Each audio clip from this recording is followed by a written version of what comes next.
This program is made possible by support from the California Department of Conservation and the partnering cities of Costa Mesa and Laguna Beach, California.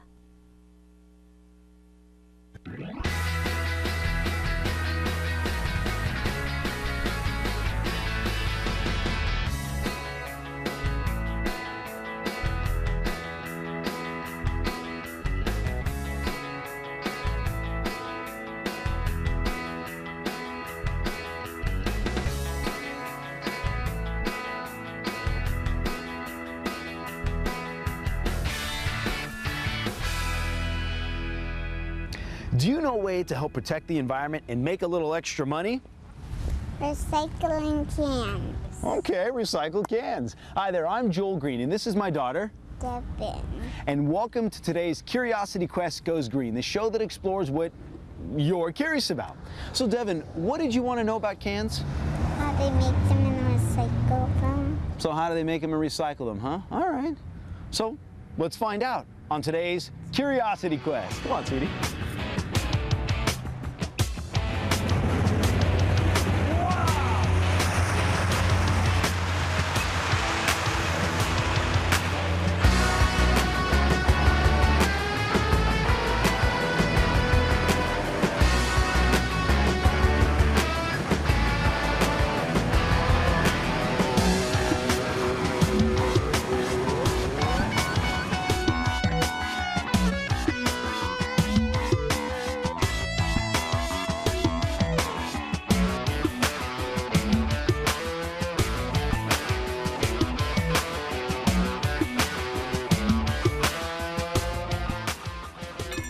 Fun fact, fun fact, fun fact. Here's your fun fact. The 36 billion aluminum cans landfilled last year had a scrap metal value of more than $600 million.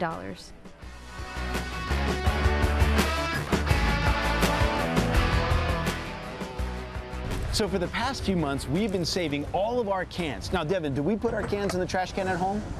Where do we put them? Recycle bin. In the recycling bin. Now, not everybody has a recycle bin at their house. We understand that.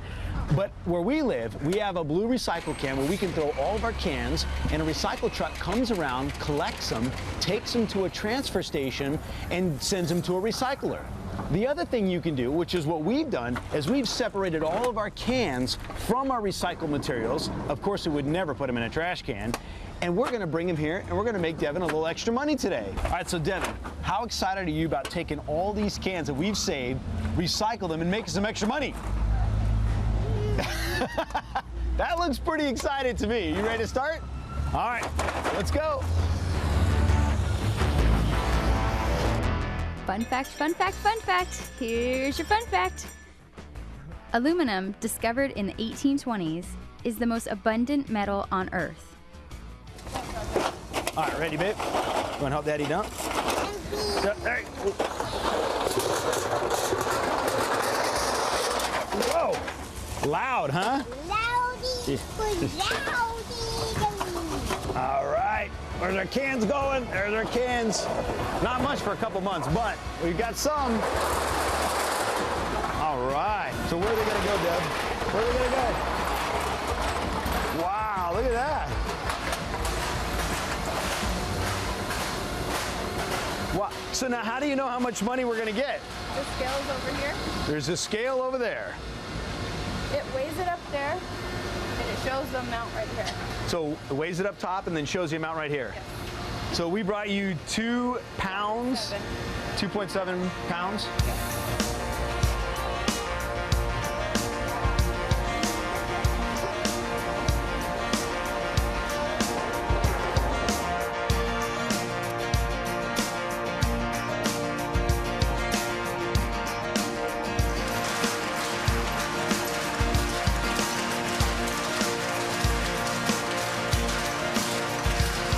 What does it mean to recycle? Keep the air clean, I guess. To reuse.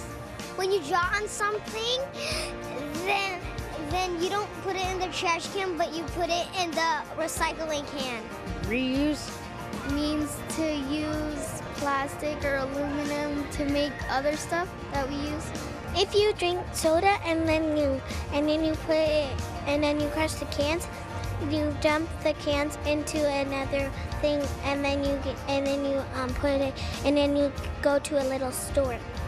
All right, so our cans went up the conveyor, and I'm here with Dwight from Tomron. Thanks for having us out today. Oh, thank you for coming. Oh, I appreciate it. So tell us how the process starts on your end. Okay, well, you know, we bring in the aluminum. The consumer brings in the aluminum cans or the plastic, and what happens is it goes over here on a conveyor that comes up here into a blower. That blower moves the material over into our baler that you can see up here, and that material gets baled and processes right out through here, and then we ship it out to the market. It goes to a processor who then takes it and smelts it and then recycles the material back into, back out to the market, back for the consumer. Now, the cans that we're bringing in here today, will they end up becoming something other than cans? Oh, absolutely. They can be aluminum foil. They can be cans again. They can be anything, any kind of product that is either has aluminum in it or has plastic in it. You know, they'll recycle the bottles. They'll become milk jugs again, or they use them for plastic and business applications or industrial applications, anything like that. I know you don't just take aluminum cans. We're focusing on aluminum cans for today's show, but you take plastics, milk cartons, right. Milk jugs. Take milk jugs, plastic, water bottles, and we even take glass. So it's in our best interest, especially in a state like California, to hang on to our own cans, bottles, glass, and bring them to you so we can make some money. Absolutely. Again, it's the right thing to do. You're taking that material, you're putting it back, out there to get recycled and to be used again. You don't get a monetary value for it, but it absolutely is the right thing to do. Fun fact, fun fact, fun fact. Here's your fun fact. We save enough energy by recycling one aluminum can to run a TV set for 3 hours. Do you know where people can look to find out if they have a recycler in their area? Sure. You can contact your local hauling company, your local garbage company if you want, and they can tell you, who the recycler is. There's also state, you can call the state, and they can tell you where you can take your recyclables at. Like in California, you can contact them, and they can tell you where a location would be. Or you can call Tomra, and we can tell you where locations are. We have locations all throughout Southern and Northern California. About how many locations? You were saying quite a few. How many? Yeah, there's over 700, 900 locations that you can take the material to. All like this? Just one. No, normally we have 4 plants in California where you can bring the material directly to our plant, and you can go to Ralph's grocery stores or Stater Brothers, those types of places, and you'll see in the parking lot a Replanet. And you go in there, and it's the same process. You bring the material to them. We take that material, it goes into a container, and then we have trucks that go out, pick that material up, and they bring it in here, and we process the material. So all the grocery stores in the area, those containers, when they're full, they bring them right here? Absolutely. And then you go through the process here? Yes. All right. Now, why is the floor vibrating? Well, we have this huge baler going on right over here, and this is bringing in all the aluminum. It comes through an eddy current. What that is it's an air current. It's basically an aluminum magnet. And what happens is the material comes in, takes the aluminum into the sort line here, into the conveyor here, and then any trash or garbage or anything like that, it actually goes into another conveyor that comes out and gets dumped, and we take that out for trash. All right, so Dwight, how heavy are these bales, huh? Right. Each bale weighs approximately 850 to 900 pounds. Oh my goodness. So you and I can't lift that by ourselves then, huh? Well, I could, maybe you could. well, yeah. I haven't been exercising lately, so I don't know. How many cans can fit in one bale? 2,000? 800, 1,000? 100, 800? almost 100, 300 cans. 500, All right, so Dwight, how many cans will fit in one bale? About 2,800 cans fit in one bale. 2,800 cans. Wow, that's a lot. 32 cans per pound. Wow. Fun fact, fun fact, fun fact. Here's your fun fact. Americans throw away enough aluminum every month to rebuild our entire commercial air fleet. So now what will he do with these bales? So what'll happen is he'll take these bales and we'll set them out here, getting ready for shipment. Okay. And we ship approximately anywhere from 10 to 15 shipments a week, and each shipment has approximately 50 bales. 50, 50. 50. Wow. In fact, here, this is a truck right here pulling in right now. Okay. And they're gonna put all these in the back of the truck. So what they'll do when they get a load, they'll fill up that truck and then 50 deliver it bales. out. Now, where will this end up going? This will end up going to Alcoa, and then they take it and they'll take this material and they'll smelt it, process it, and it gets recycled. So when you say smelt it, they're going to melt it all down, Melt it all down. and turn it into whatever. Whatever. Right. All right. Right. Wow. 50 a week. We do about 15 a week, and it's 50 per load. Per load. Right. Oh so my 15 goodness. loads, 50 a week, or 50 per load. All right, so I guess we're going to follow the process of recycling elsewhere. Okay. Dwight, thanks for your time, man. Thank you. Appreciate it. Thanks for coming. All right.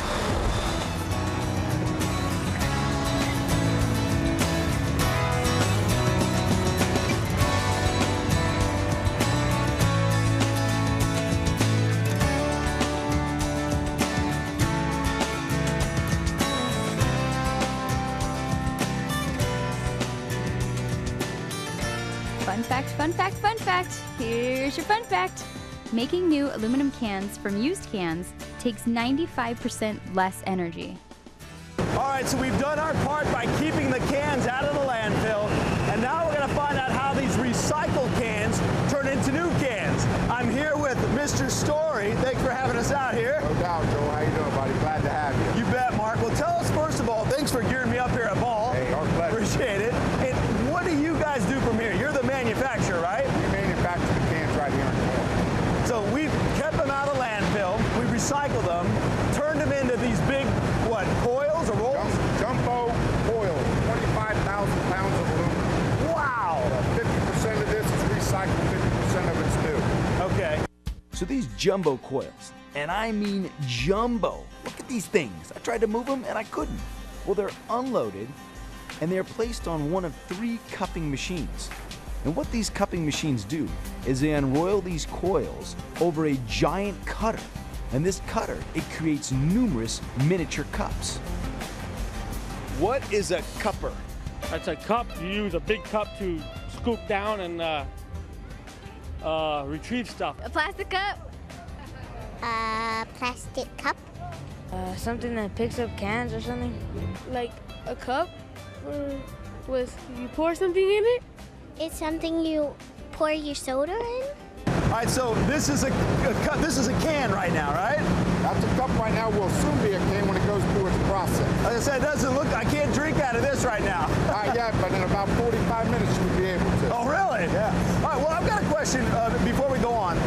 How long does it take for an ordinary can that, let's say I just use it, I threw it in my recycle bin, to now become a new can? 3 hours? A month? 2 months? A month? A month? A long time? 5 minutes. I'm going to say an 8-hour process. On average, 60 days. 2 months. 2 months. Wow. Now you're probably thinking, there are a lot of cups. How do we get cans? Well, we're gonna take these miniature cups here and we're gonna stretch them out to either a 12-inch or a 16-inch can. From here, we're going to wash all these cans before we decorate them. Yeah, I said decorate. You'll find out in a minute here. And we're not just going to wash them clean, we're going to get them squeaky clean. Oh, not clean, squeaky clean. All right, now once it's washed, what do you do from there? So we spray them with the mobility enhancer. We send them through a dryer or an oven. Dries it all off. Sends it over to the decorator. Now it's ready to get the label put on. Now, when it comes to decorating a can, what they're going to do is take all of these colors and put them together as one image, but they lay on the colors one at a time to create the image. And then they spray the inside of the can to protect the aluminum from being eaten away by the contents of the can. You know, like your soda or juice, whatever it may be in the can. Then each can is necked on the outside. What does it mean to neck a can? Chop it off, I guess. Yeah, chop it off. You put your neck on the can. Squish it all together or something. Crush it. To recycle? Take off the top. Well, what you do is basically get the aluminum can and you go like this, put it on your neck, and neck a can. And what I mean by necked is they take the outside diameter of the can and squeeze it together through a multi-step process that creates a neck at the top of all the cans. I notice, yeah, I mean, right now the can seems much firmer when it's been necked. Is that what you call it? That is correct. Necked than this right here, man. So this gives it a lot of the, sturdiness? Strength and stability, yeah. Strength and stability, all right. After each can is decorated, as the process continues, the cans are inspected by this special camera that checks for all the specifications that are set up. And if it doesn't pass inspection, the can is then kicked out. And then, guess what? It's recycled again. How many soda cans do you drink a week? Maybe 2 cans. That's it. Just 2 cans? Yeah, or 1. Okay, what if mom's not looking? More. What do you think? 80. Whoa, whoa. I think your mom heard that one. Not a lot. I can't drink soda. What do you drink? I drink either water, juice, and let's see, maybe sometimes milk. A lot? None. Probably 1, 2 max. So now we started off with a cup, then we created a can, then we decorated it, then we necked it, and we've inspected it, and now where do they all get stored? Take a guess. How about a warehouse? And I mean a big warehouse.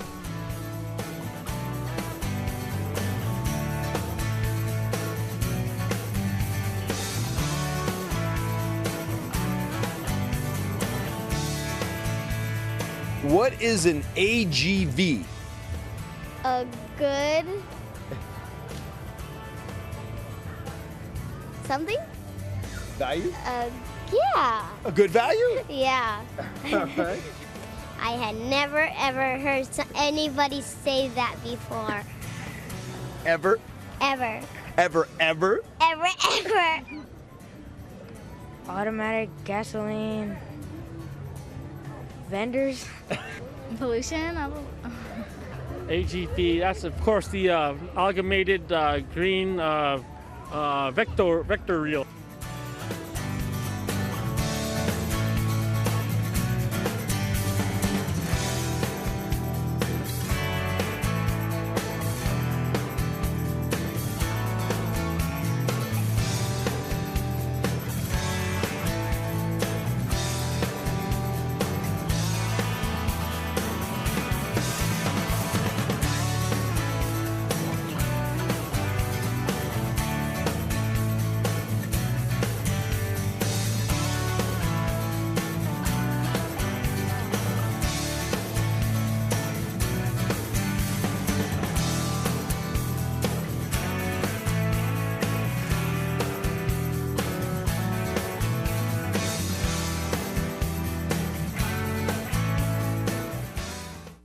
So Mark, these are the magnets in the floor you were talking about? Correct. And they take the whole path of the AGV around, and that's what's guiding the AGV through the warehouse. Speaking of which, Mark, I need to point out a very important safety issue. You have an AGV coming to you right now. Oh, no, Get out of the thank way!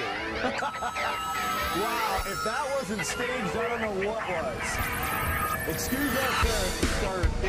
What do you call it? Just your workhorse, huh? Workhorse, there you go. Keep going. We're in a warehouse with a lot of cans. About how many cans are we surrounded by? We run about 450 different labels throughout the year. You mean like the different inks or decorations on the cans? Different decorated cans is correct, depending on the customer. 450? Around there. Oh my goodness. So how many cans are in this warehouse right now, you think? Well, approximately right now there's 80 million cans in this warehouse, and we're about, I don't know, 3/4 of the way full. 80 million cans? Yes. Oh my goodness.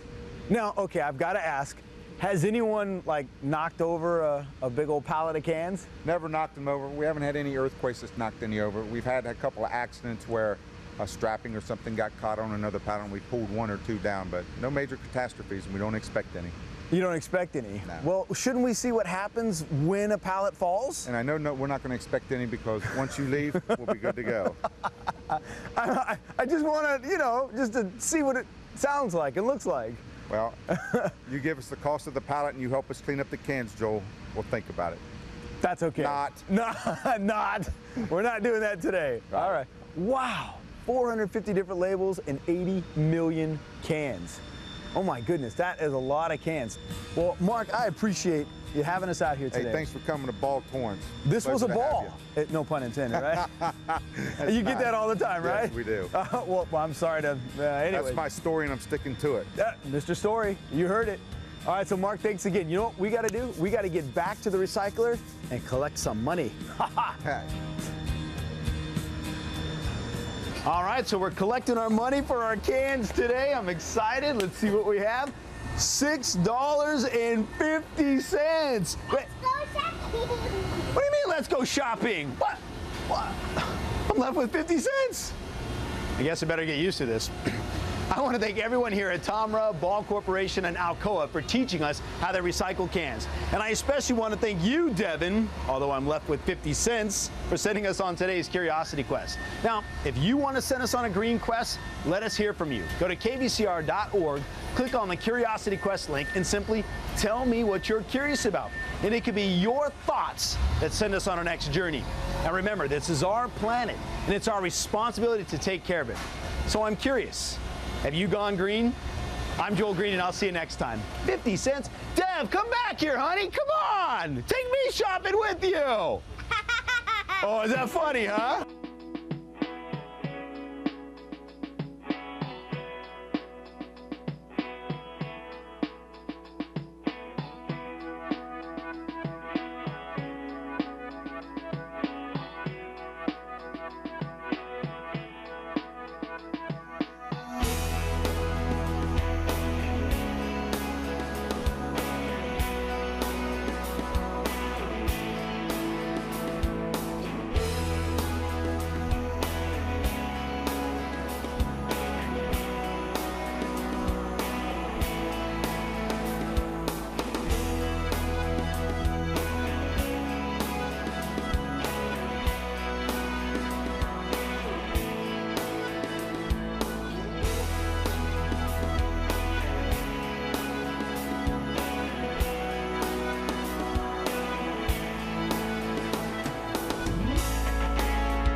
I'm Joel Greene, and this is my daughter. Devin.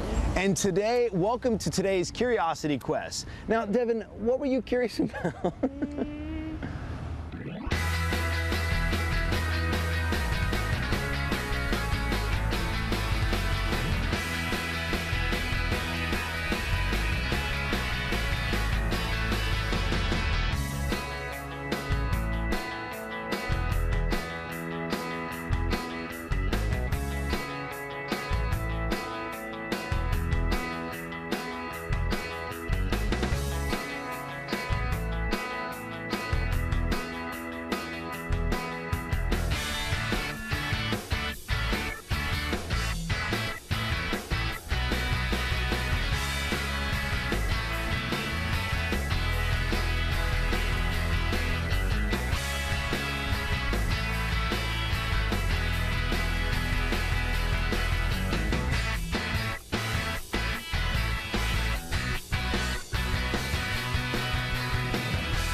This program is made possible by support from the California Department of Conservation and the partnering cities of Costa Mesa and Laguna Beach, California.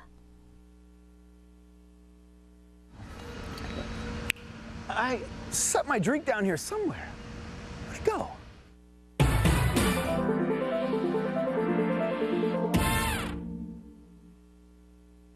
To order a copy of this episode that you've just seen, or if you're interested in previous Curiosity Quest episodes, log on to kvcr.org and click on the Curiosity Quest link. The cost is $19.95.